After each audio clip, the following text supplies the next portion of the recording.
రిజర్వేషన్ల పేరుతో ఎవరిని మోసం చేయాలని అనుకుంటున్నారంటూ కేంద్ర మంత్రి కిషన్ రెడ్డి చేసిన కామెంట్స్ కు కౌంటర్ ఇచ్చారు సీఎం రేవంత్ రెడ్డి.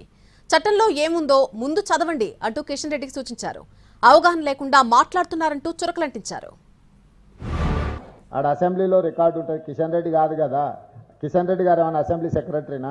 ఎక్కడ బీసీ రిజర్వేషన్లలో ముస్లింలకు 10% ఉందో, ఏ బిల్లులు ఉందో, ఎక్కడ మేము ప్రతిపాదించడం కిషన్ రెడ్డి గారిని చూపించమని అర్థం పర్థం లేని వాదలు కేంద్ర మంత్రిగా ఉండి గల్లీలో ఎవరో లీడర్లు మాట్లాడినట్టు, గల్లీ లీడర్లు మాట్లాడినట్టు చెట్టు కింద లీడర్ లాగా ఊకదంపుడు ఉపన్యాసాలు కిషన్ రెడ్డి గారు ఇవ్వడం వారికి భావ్యం కాదు. కేంద్రంలో చట్టం చేయండి.